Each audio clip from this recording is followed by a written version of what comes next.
So last year, I spent a stupidly large amount of money on this online course that genuinely changed my life. It's called Building a Second Brain, and it promises to supercharge your productivity and creativity. And I was already pretty good at the productivity stuff in terms of getting things done. But through the course, I discovered the field of personal knowledge management, which is like the next level of productivity. And it really helped me unlock kind of the next frontier. The main idea is that over time, you build up this second brain, which is a digital note-taking system whereby anything that you read, watch, and listen to that resonates with you goes into your system. And then you can use your second brain to organize your ideas and thoughts, and you can ultimately convert them into your creative output. In this video, we're going to go over the 10 fundamental principles of building a second brain so that you can also maximize your productivity and creativity. If you want to check out the course itself, there will be a link in the video description. And very excitingly, I am now an official alumni mentor for the course. So when it happens with the live cohorts, which happen twice a year, I'll be joining and offering my expert mentoring services on these live Zoom calls. But yeah, not gonna lie, it's super expensive. For me, it was totally worth it because I derive value from this sort of stuff. And if you're the right sort of person, if you're a knowledge worker, it'll probably be worth it for you, but it's definitely not for everyone. And so hopefully in this video, you'll learn the 10 fundamental principles of it so you can start getting some of the knowledge from this course without having to pay for it. The first principle is borrowed creativity. And that's the idea that we all intuitively think of creativity as kind of creating original stuff. And I don't consider myself a very creative person because I feel like I don't really have any original ideas. But one of the key insights from the course is that actually creativity is all about remixing stuff. It's about taking ideas that already exist based on the things that you read, watch, and listen to, and then adding your own spin to them and sort of combining things in interesting ways. And that is what creativity is. It's like what Pablo Picasso famously said, that good artists copy, but great artists steal. And this is one of the key ideas of building a second brain. It's the idea that if you have all of the little bits that resonate with you from all the stuff that you read, watch, and listen to, if you have all that in one place, it becomes a lot easier to start putting things together and to start seeing connections that you wouldn't have seen before. Whereas if you try and do that all in your head, it doesn't work as well. Secondly, we've got the capture habit. And this is a fundamental part of productivity. It's based around the idea that our brains are for having ideas, not for storing them. And so whenever we get any sort of idea, whenever anything resonates with us in any way from anything in life, even if we're just walking down the park or if we're in the shower or if we're listening to a podcast, we want to capture that idea as soon as possible because our brains are not going to hold on to it for a very long period of time. Since I took the course in 2019, I've now started taking this very, very seriously. And so I have all sorts of different mechanisms for capturing ideas depending on where I get them. If I'm listening to a podcast or an audiobook in the car and I've got my Apple Watch, I will dictate a voice notes into drafts, the app on my Apple Watch, and that'll sync automatically with Evernote. Or if I'm reading a book on Kindle, I will highlight it on the Kindle, I'll add a note, and that will automatically sync to Evernote and Notion through Readwise, which is an amazing app. And a couple of weeks ago, I realized that when I was in the shower, I was having so many ideas and I was just forgetting about them by the time I got out of the shower. So I now have a waterproof notebook on the windowsill next to the shower next to me. And so if I have an idea, I capture it right there and then because I know that my own brain is a dumbass and it's not going to hold on to that idea for very long. Thirdly, we've got the principle of idea recycling. And the main view here is that ideas are not single use, like I certainly used to think them, but we can actually recycle ideas and reuse them over time. And so one of the things we want to do in our second brain, whatever note-taking app we're using for it, is we want to keep track of all of the stuff that we're creating and all of the ideas that we're using for certain projects, because we can just reuse those ideas for others. And so for me, whenever I now make a video or write a blog post or a tweet or anything, all of that goes straight into my second brain because I know somewhere down the line, I'm going to want to reuse some of that information. And then it means that I've got these building blocks already that I can then build other things out of. So for example, most of the online courses that I make are actually just very easily put together from building blocks from my second brain based on this idea of idea recycling. And it's just meant that over the last few months, even while I was working full-time as a doctor, I could churn out these online classes on Skillshare, link in the video description. And those have just made such a stupidly large amount of money relative to my full-time job salary. And the fact that I had all of these ideas in my second brain system so that I could recycle them made that whole process infinitely easier. The fourth principle is the idea of projects over categories. And this is one of the things that I really learned early on when I took the course. And that's, I sort of used to take notes in the past, but I would categorize things in terms of category.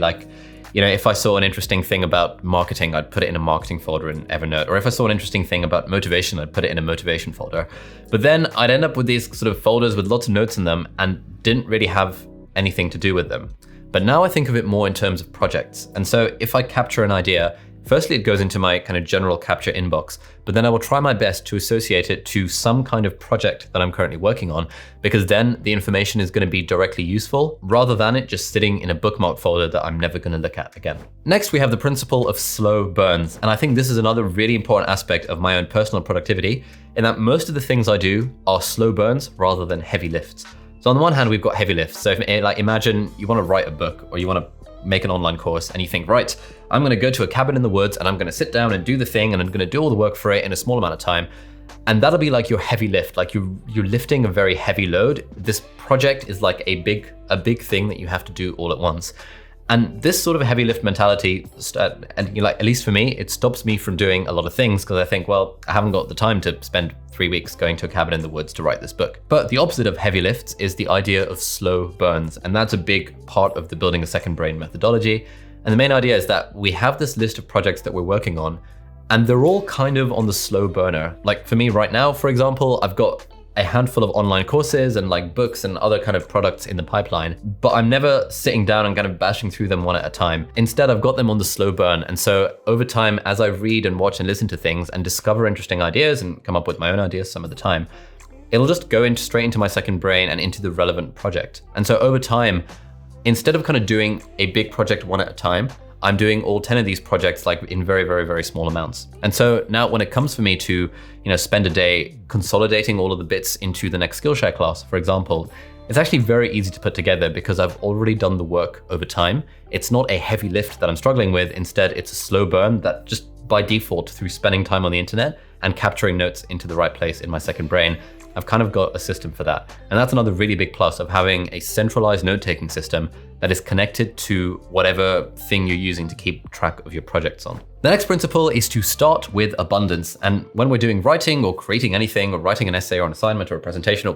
pretty much anything, we all have that issue that we tend to start from a blank page. And we have the blank page in front of us and we think, right, this is hard. I've got writer's block. I don't really know what to do. But another main thing in the second brain stuff is that if you have collected all this stuff over time, all of your inspirations and bits, then you're never really starting from scratch. You're always starting from abundance. And so let's say you're using Evernote for your second brain or Notion, and you want to write an article about motivation or productivity. All you have to do is search the word motivation, and automatically you've got like a ton of articles that you have read and annotated and made your own notes on over the last few years. And you can just kind of draw from those and take bits from here and bits from there. And ultimately that'll lead to a really nice blog post or video script or whatever you're making about motivation, because you're querying the data set of stuff in your second brain. And that just kind of changes the game because it means you're never starting from a blank page. You're always starting with abundance. You're starting with this pre-existing treasure trove of information that you yourself have decided in the past that was worth saving. Next, we have the idea of intermediate packets. And this is something that I kind of knew intuitively, but I didn't really have the terminology for back in the day. So if you imagine, let's say you're a university student and you're writing an essay. An essay isn't actually, like, we think of it as like a big thing, but actually it's made up of a lot of intermediate packets. I used to call them content blocks in my head when I was in my third year of writing loads of essays.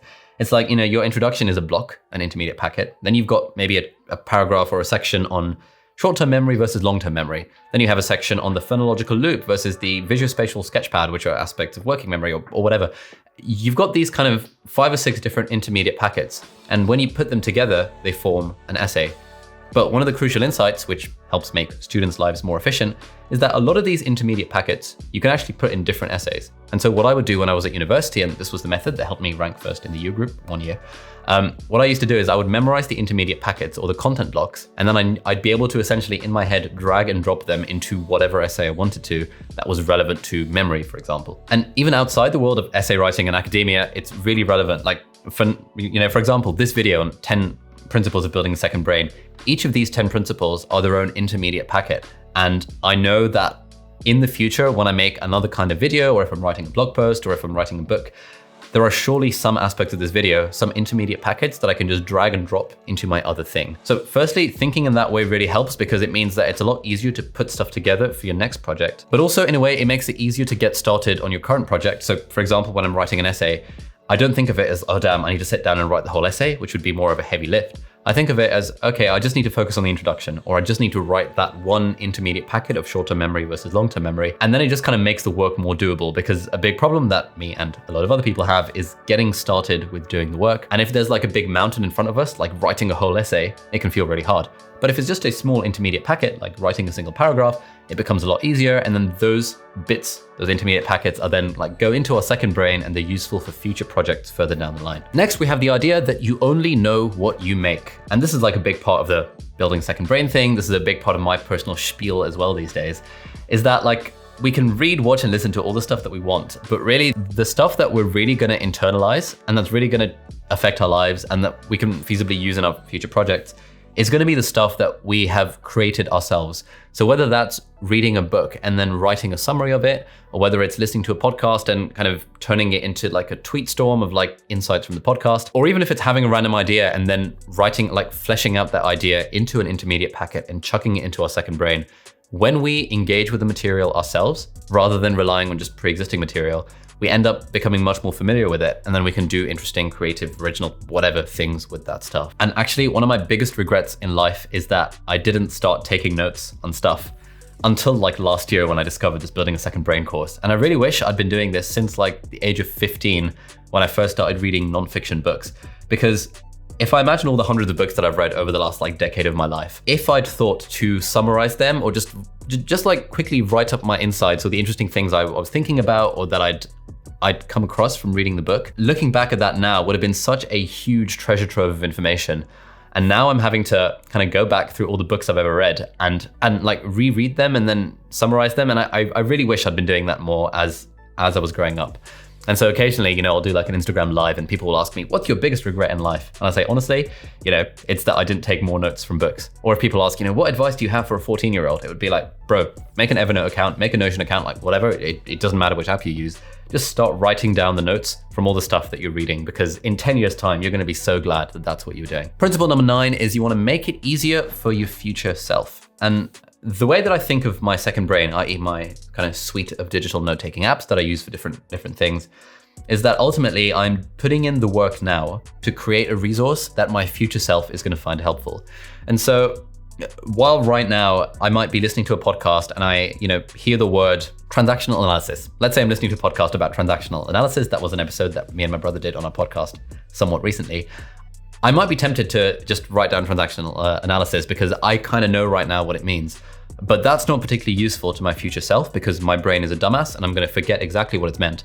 And so I'll take a little bit of time right now to write a few notes on it, to flesh it out in my own words, so that when future me comes across this note on transactional analysis, future me will know exactly what current me was talking about. And this is something that like endlessly frustrates me of what I used to do back in the day, where I look through my Evernote from like 2015 and I think, what the hell does this even mean? Like, I don't remember what I was thinking when I took this note because I assumed too much intelligence on the part of my future self.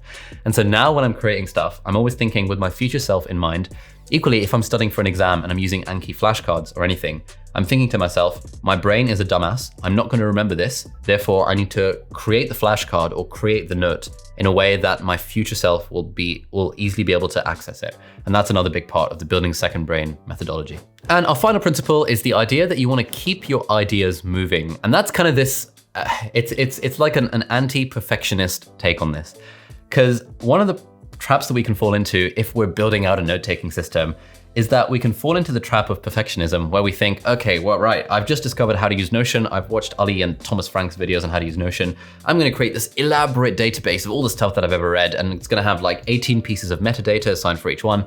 And we can get stuck kind of appreciating the intricacies of the app and the intricacies of our system rather than focusing on what matters, which is to keep our ideas moving and get stuff kind of into our second brain and then organize it and distill it into our own insights and then convert it into creative output. Because really the most important thing is the output. It really doesn't matter what's in your second brain. So what if you save all the podcasts you've ever listened to? Like, unless you're doing something with that information, unless you're turning it into something or sharing something or applying it to your own life in some way, it's completely useless. And that's why I really like this principle of keep your ideas moving. Like, it's not about having a perfect note-taking system because there is no perfect note-taking system. There is no perfect app. It's about having a system that just keeps your ideas moving and flowing through it in an imperfect way. And that's one of the key things that I learned on the course. It's that we don't have to worry about getting it right up front. We can just kind of improve the system over time. And as long as we're like creating the output, that's the main thing that matters. So those were the 10 principles of building a second brain. I'll put a load of other links in the video description if you want to learn more, like free resources on how to find out more about this. I've done lots of other videos where I talk about this idea of personal knowledge management, so you can check those out. And if you want to check out the course, if you maybe want to be mentored by me live on Zoom calls, this year while we're going through the cohort together, then link in the video description, check it out. Like I said, it's super expensive. It is absolutely not for everyone. If you're a student and you can't afford it, then, don't hate me. It's not for students really. It's more for creative professionals who are making money off of this thing and who can consider the large price tag an investment in their future. But whether or not you want to check out the actual course, I hope you found this video useful. A few more videos coming in the series, and you can click here to check out a playlist of other personal knowledge management related videos that I've done if this sort of stuff interests you and you're a massive nerd like me. So thank you for watching, and I'll see you in the next video. Bye-bye.